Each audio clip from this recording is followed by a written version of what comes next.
ఓం శ్రీ మహాగణాధిపతయే నమః. ఓం నమో నారాయణాయ నమః. ఓం శ్రీమాత్రే నమః.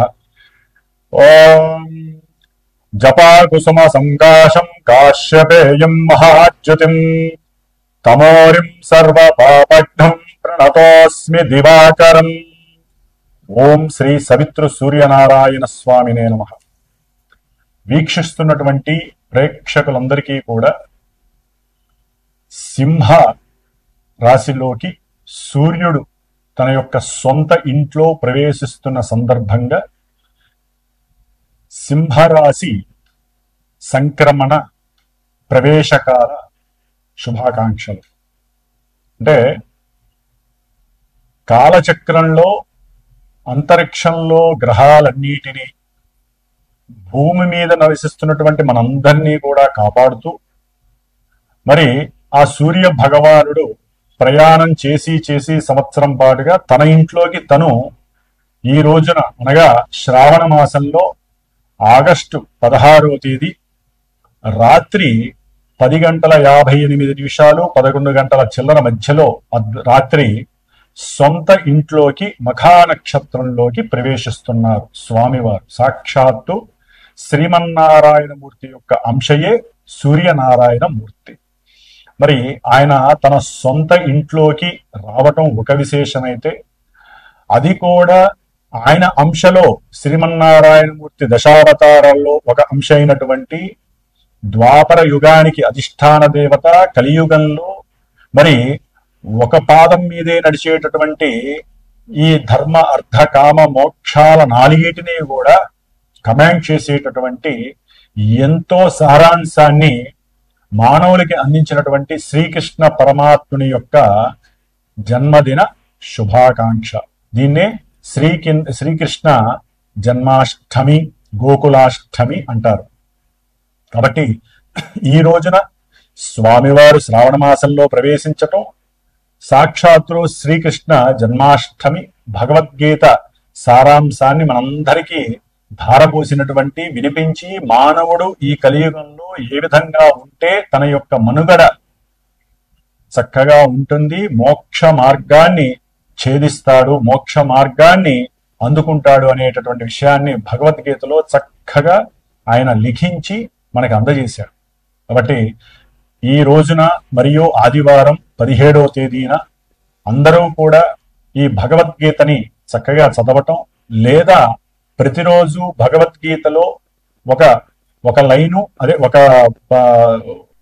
ఈ భగవద్గీతలో ఒక శ్లోకాన్ని మరియు దానికి సంబంధించినటువంటి తాత్పర్యాన్ని చదువుతూ ప్రతినిత్యము పిల్లలకి అలవాటు చేస్తూ, మరి ఈ భగవద్గీత ఎక్కడుంటే శ్రీకృష్ణ పరమాత్ముని యొక్క ఆరా, ఆయన యొక్క శక్తి యుక్తి అంతా కూడా మనకి లభిస్తూ ఉంటుంది. కాబట్టి అందరూ కూడా సంవత్సరానికి ఒకసారి శ్రీకృష్ణుని తలుచుకోవడమే కాకుండా ప్రతినిత్యము హరే రామ రామ రామ హరే హరే, హరే కృష్ణ కృష్ణ కృష్ణ హరే హరే అనేటటువంటి ఈ చక్కగా నామాలని పిల్లలు పెద్దలు అందరూ కూడా నిత్యము ఒక్కసారి లేదా 11 సార్లు పఠిస్తూ ఈ భగవద్గీత శ్లోకాన్ని చదువుతూ ఉంటే ప్రతి నిత్యము మనకి శ్రీకృష్ణ జన్మాష్టమితో సమానం అవుతుందని చెప్పి నా యొక్క ఉద్దేశము, సారాంశం యొక్క ఉద్దేశము కూడా అదే.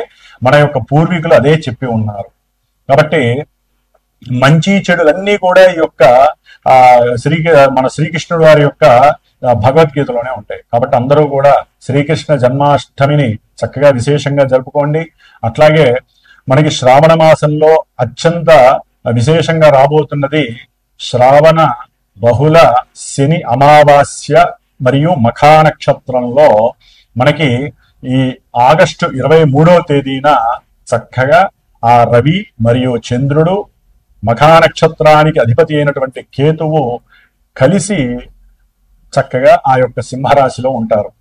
ఇది ఒక రకంగా అమావాస్యని మాత్రమే మనం అనుకుంటాం, కానీ అమావాస్యకి అధిపతి శని భగవానుడు, అట్లాగే రవిచంద్రుడు ఇద్దరూ కూడా ఆ రాశిలో ఉండటం, కేతువుతో కలిసి రాహు చేత చూడబడుతూ రవిచంద్రులు ఇద్దరూ కూడా కాస్త హీనత్వాన్ని, వారి యొక్క శక్తిని తగ్గించుకున్నటువంటి పరిస్థితులు. రవి సింహరాశిలోకి రావటం, ఆయన అక్కడ ఉండటం వలన కాస్త ఆయనకి శక్తి ఉన్నప్పటికీ కూడా పాపగ్రహమైనటువంటి రాహుతో, పాపగ్రహమైనటువంటి కేతువుతో బంధింపబడి ఉండటం అనేటటువంటిది కొంత ఆలోచించదగినటువంటి విషయం. కాబట్టి ఈ నెల రోజులు కూడా సూర్యుడికి బలాన్ని ఇవ్వటం కోసం అందరూ ఆదిత్య హృదయాన్ని చదవండి.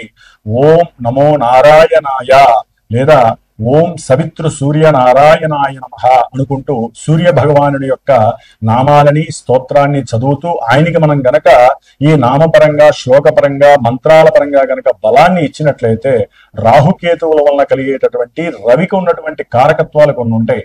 అధికారము, అట్లాగే అధికారము, దర్పము, గర్వము, కమాండింగ్ నేచరు, అడ్మినిస్ట్రేషను, ముఖ్యంగా రాజకీయ నాయకులకి అరిష్టాలు కలగడానికి అవకాశాలు మెండుగా ఉన్నాయి. ఈ నెల రోజులు కొంచెం జాగ్రత్తగా ఉండాలి రాజకీయ నాయకులు. ఎన్నో ఇబ్బందులు, ఎన్నో షేర్స్ స్టాక్ మార్కెట్లలో కూడా ఎన్నో ఇబ్బందులు కలగడానికి అవకాశాలు ఉంటాయి. లలిత కళలకు సంబంధించినటువంటి చిత్ర పరిశ్రమ కావచ్చు, లేకపోతే యుద్ధ రంగానికి సంబంధించినటువంటి అణ్వాయుధాలకు సంబంధించినటువంటి నిర్ణయాలు కావచ్చు, రాజకీయ నాయకులు అట్లాగే మేధో సంపన్నులు అయినటువంటి వారు ఎంతో మంది సూర్య భగవానుడి యొక్క అంశంలో ఉంటారు. కాబట్టి ఆ యొక్క శక్తిని రాహుకేతువులు తమాయించి తగ్గిస్తున్నారు. కాబట్టి సూర్యనారాయణని ఎక్కువ ఆరాధించండి.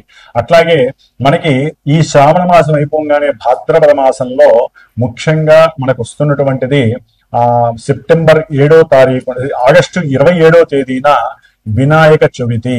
ఈ వినాయక చవితి 10 రోజులు కూడా అందరూ విశేషంగా గణపతిని ఆరాధించుకోండి. దాని ద్వారా కూడా కేతువు యొక్క ఉపశమనం కలుగుతుంది. గణపతి యొక్క అనుగ్రహంతో విద్యార్థులకి ఉన్నతమైనటువంటి విద్య చక్కగా ఆర్జిస్తారు.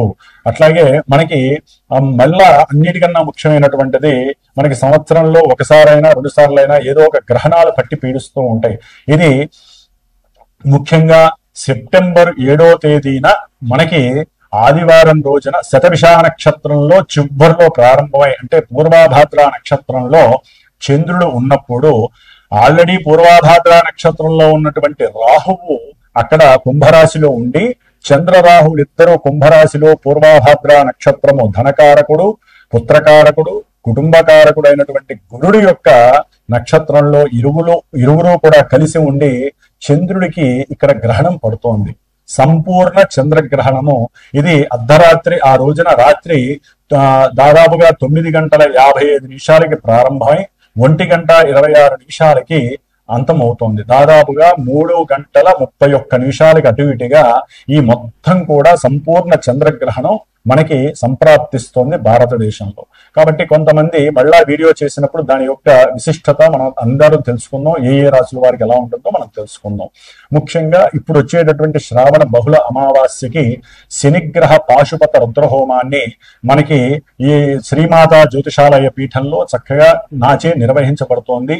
కాబట్టి ఎవరైనా సరే ఏలినాటి అష్టమ, అర్ధాష్టమ, కంటక, వేధ, శనిగ్రహ దోషాలు, శని మహర్దశ అంతర్దశలు, కార్యాలు ఆలస్యమవటం, వివాహ ప్రతిబంధకాలు, సంతాన ఆలస్యాలు, అట్లాగే లేనిపోని మాటలు పడటం, అవమానింపబడటం, అనుమానాలు, ఇట్లా అన్ని విధాలా కూడా శని కూడా వక్రించి ఉన్నాడు. కాబట్టి సాధ్యమైనంత వరకు అమావాస్య రోజు పుట్టిన వాళ్ళు కావచ్చు, ఆశ్లేష, మఖ, కొన్ని సర్ప నక్షత్రాలు ఉన్నాయి, అశ్విని, మూల ఇలాంటి నక్షత్రాల వాళ్ళు కూడా ఈ యొక్క హోమానికి మీ ప్రయత్నపూర్వకంగా మీరు మనస్ఫూర్తిగా సహకరించదలుచుకుంటే, మీ యొక్క యోగక్షేమాల కోసం మీరు గనక చేయించదలుచుకుంటే ప్రత్యక్షంగా వచ్చైనా చేసుకోవచ్చు, లేదా మీరు ఫోన్ చేసైనా సరే నాతో సంప్రదించి ఆ యొక్క యజ్ఞానికి మీరు కూడా మీ వంతుగా మీరు సహకరిస్తూ ఆ వచ్చే ఫలితాన్ని మనందరం కూడా చక్కగా పంచుకునేటటువంటి అవకాశం మనకి ఆ రోజున శ్రావణ బహుళ శని అమావాస్య మనకి అందజేయబోతోంది. ఆ రోజున విశేషమైనటువంటి లక్ష్మీప్రదమైనటువంటి యోగం కూడా కలుగుతుంది. కాబట్టి చివరిలో శ్రీ సూక్త సహితముగా లక్ష్మీనామాలతో ఆ అమ్మవారికి కూడా హోమం చేయబడుతోంది. కాబట్టి ఎవరైనా సరే ఈ యొక్క హోమంలో చక్కగా మీ యొక్క గోత్రనామాలు ఇచ్చి పాల్గొనొచ్చు. ఇప్పుడు మనము మేషాది మీనరాశి పర్యంతం 12 రాశుల వారికి సూర్య భగవానుడు సింహరాశిలోకి ఆగస్టు 16వ తేదీ నుండి దాదాపుగా సెప్టెంబర్ 15వ తేదీ వరకు ఈ నెల రోజులు కూడా ఆయనతో పాటుగా శుక్రుడు కూడా ఈ నెల ఆగస్టు 20వ తేదీన ఇప్పటి వరకు మిథున రాశిలో గురుడితో కలిసి ఉండి కర్కాటక రాశిలోకి ప్రవేశించబోతున్నాడు. జలకారకుడు జలరాశిలోకి వస్తున్నాడు. అట్లాగే బుధ మహానుభావుడు మనకి ఆగస్టు 30వ తేదీ నుండి దాదాపుగా కర్కాటక రాశిలో ఉన్నటువంటి బుధుడు 30వ తారీఖు నుంచి సింహరాశిలో రవితో బుధుడు కేతువు ముగ్గురు కలిసి ఉన్నటువంటి గ్రహ సమ్మేళనం కలుగుతోంది. అట్లాగే మనకి సెప్టెంబర్ 13వ తారీఖున చివరిలో ఈ నెల వచ్చే నెల చివరిలో కుజుడు కన్యా రాశిలోంచి తులారాశిలోకి మారుతున్నారు. ముఖ్యంగా ఇప్పుడు మాత్రము బుధ శుక్రుడు కూడా మారుతున్నారు కాబట్టి ఈ యొక్క గ్రహ మిశ్రమం సమ్మేళనం అట్లాగే రవిగ్రహ మార్పు మిగతా రాశుల వారికి ఏ విధంగా ఉంటుందో తెలుసుకునే ప్రయత్నం చేద్దాం. కుంభరాశి.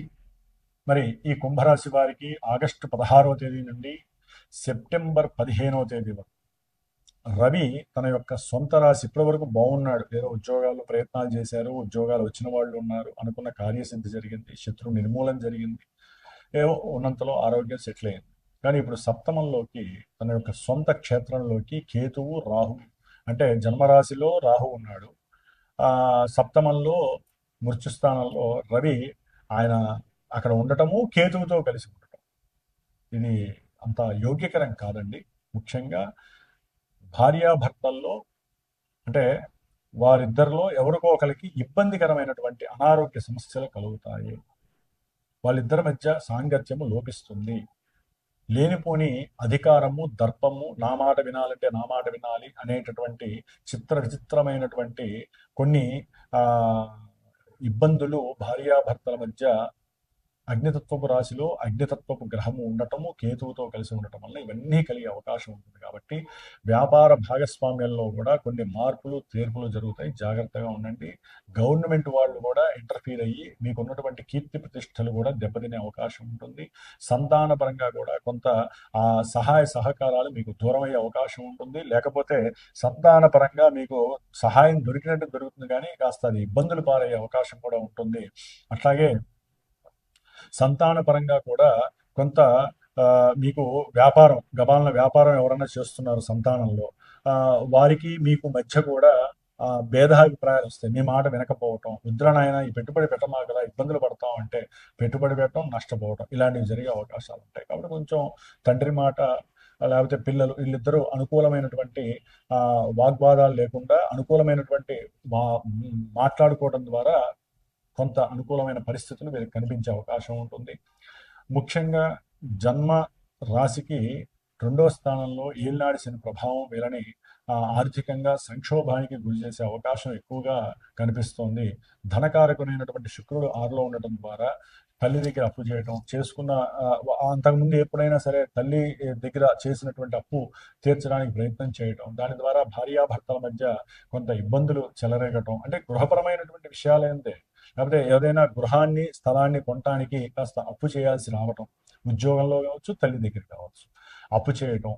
కాబట్టి ఇలాంటివన్నీ కూడా జరగడానికి అవకాశం ఉంటుంది. కొంచెం ఆలోచించి నిర్ణయాలు తీసుకోండి, లేకపోతే అది కుటుంబంలో గృహంలో చిచ్చు పడి ఇబ్బందులు ఎదురయ్యే అవకాశాలు ఎక్కువగా కనిపిస్తున్నాయి. ముఖ్యంగా చదువుకునేటటువంటి విద్యార్థులకి కొంచెం శ్రద్ధ తగ్గుతుంది, లేనిపోని అగచాట్లు పడే అవకాశం ఉంటుంది, బుద్ధి విహీనత్వం కలుగుతుంది, స్త్రీల యందు మోజు ఎక్కువ కలుగుతుంది కుంభరాశి వారికి. దాని ద్వారా వారు వివాహం వైపు కొంతమంది చేతులు జాపుతారు, దానివల్ల కూడా వీరికి లేనిపోని సమస్యలు ఎదురవుతాయి, తల్లి కొడుకులు దూరం అయ్యే అవకాశం ఉంటుంది దీని ద్వారా. కాబట్టి చదువు యందు కాన్సన్ట్రేషన్ ఎక్కువ పెట్టండి, ఈ చదువుకి సరైన ఉద్యోగ ప్రాప్తి కలగాలని సాధన చెయ్యండి, లేకపోతే లేనిపోని ఇబ్బందులు. ముఖ్యంగా కుజుడు అష్టమంలో ఉన్నటువంటి కుజుడు తన పగంతా తీర్చుకుంటాడు వీళ్ళ మీద, జాగ్రత్త వహించండి. ఎందుకంటే మీరు బంధువులతో ఏది మాట్లాడినా, ముఖ్యంగా అన్నదమ్ముల బంధువులతో కానీ అక్క చెల్లెలు బంధువులతో కానీ ఏదైనా మాట్లాడితే మనసులో ఒకటి బయట ఒకటి ఉంచుకున్నారనుకోండి, మీకు కర్మ అక్కడ నివృత్తి జరుగుతుంది. వెంటనే వాళ్ళు పసిగట్టేస్తారు, ఆకస్మికంగా మీకు వారికి మధ్య లేనిపోని అపవాదులు అనుమానాలు అవమానాలు క్రియేట్ అయ్యి గొడవలు ఒక రకమైనటువంటి రచ్చరచ్చ జరిగే అవకాశం ఉంటుంది. దాని ద్వారా మానసిక వికటత్వం కలుగుతుంది.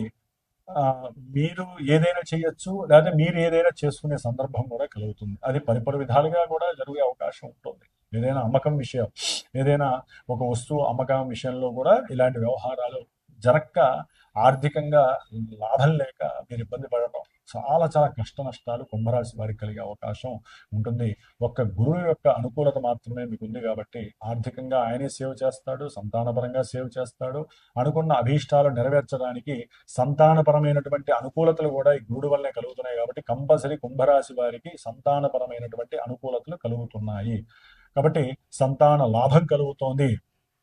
చేసే ఉద్యోగంలో కూడా కాస్త ఏదో తెలియని మానసిక ఆందోళన కూడా కలుగుతుంది. కాబట్టి మిగతా గ్రహాలన్నిటి కూడా అనుకూలంగా లేవు కాబట్టి గ్రహాలన్నిటికీ కూడా నవగ్రహ స్తోత్ర పారాయణ చేయండి. లేకపోతే రేపు ఆగస్టు 23వ తేదీన మా పీఠంలో జరుగుతున్నటువంటి హోమంలో మీరన్న పాల్గొనండి. లేకపోతే గోత్రనామాదులు ఇవ్వండి. దానికి తగ్గట్టుగా మీరు ఆ హోమంలో కనుక హోమం కూర్చొని చేసుకున్నట్లయితే కనుక ఈ దోషాలన్నీ పోతాయి. జన్మజాతకంలో ఉన్న దోషాలు కూడా కొంతవరకన్నా మనకి రక్షింపబడతాయి, అంటే తొలగిపోయి సేఫ్ అవుతాయి. కాబట్టి వచ్చేది సామాన్యమైనటువంటి యోగం కాదు. శ్రావణ శని బహుళ అమావాస్య.